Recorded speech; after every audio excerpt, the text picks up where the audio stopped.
大家好，我是超子。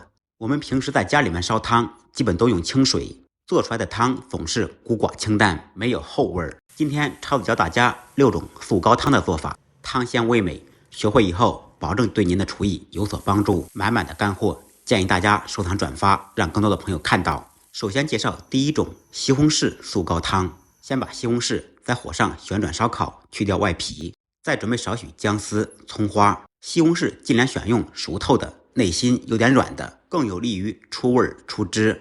先把西红柿切成小丁，在烧汤时油不要太多，有一点就可以了，主要是激发出食材的香味。油热以后倒入西红柿、姜丝、葱花，开中小火多炒一会儿，把西红柿炒成酱。彻底炒出汁水以后，再加入清水。烧这个汤有2个要点，一个是西红柿一定要炒软炒烂，第二是加入一点点白糖，中和一下西红柿的酸味，熬至2-3分钟，用蜜漏滤掉残渣，然后以它为汤底，再加入自己喜欢吃的配料。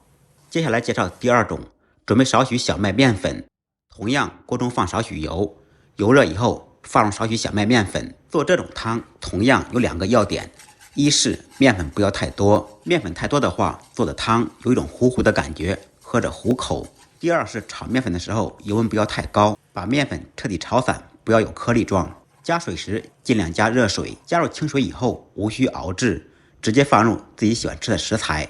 第3种蔬菜素高汤，准备泡软的干香菇、海带、香菜根、芹菜、胡萝卜，锅中直接加入清水，放入所有准备好的食材，开大火把水烧开，在锅中熬20分钟左右。做这种汤要点1，无需加入任何调料。第2是熬制的时间一定要够，最低不能少于20分钟，熬至汤变成芽黄色就可以了。然后打出残渣，放入自己喜欢吃的食材，再调味就可以了。第4种也是最简单的一种，准备少许新鲜的牛奶。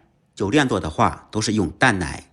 烧这个汤的要点就是放牛奶的时机，一定不要过早的放，当汤的味道调好，食材全部成熟以后再放入牛奶，放的时候开小火。牛奶放的过早的话，牛奶的香味会全部流失，而且烧的汤会起很多白沫子。第5种皮蛋素高汤，准备少许大蒜、葱花、虾皮，一个可爱的皮蛋，把大蒜切成厚一点的薄片，皮蛋切成小丁，锅中放少许油，用猪油或者鸡油效果会更好，放入切好的蒜片。这个汤做好的要点1，先把蒜子的香味激发出来，炒至金黄色，放入切好的皮蛋和葱花。皮蛋也可以用咸蛋黄来代替，如果用咸蛋黄，一定要把咸蛋黄炒散炒起沫，炒出香味以后再加入虾皮，简单翻炒扒拉1-2下，再加入热水。重点2，水烧开以后一定要熬至2-3分钟，把香味熬出来，把汤彻底熬白就可以了。做这个汤最好放一点牛奶，效果会更好。最经典的上汤娃娃菜就是由这道汤制作而成。第6种煎蛋高汤，准备一个正经的笨鸡蛋，先把锅彻底烧热，锅彻底烧热以后，煎蛋的时候就不会粘锅。然后放入一点油，油热以后把鸡蛋打入锅中，单手双手都可以，并不影响味道。把鸡蛋煎至定型固化以后，再加入开水。做这个汤的要点是一定要加入开水，否则蛋白遇冷后会凝固。开大火熬至2-3分钟，开大火更有利于蛋白的分解，能更好的融入汤中，使汤汁变白。汤汁变白以后再加入其他的食材。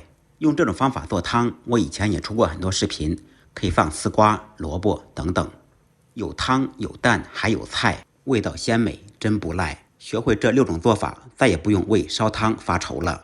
这6种方法能不能换您点赞、关注、转发、收藏？感谢朋友们的支持点赞，再忙再累记得按时吃饭。下期视频见，拜拜。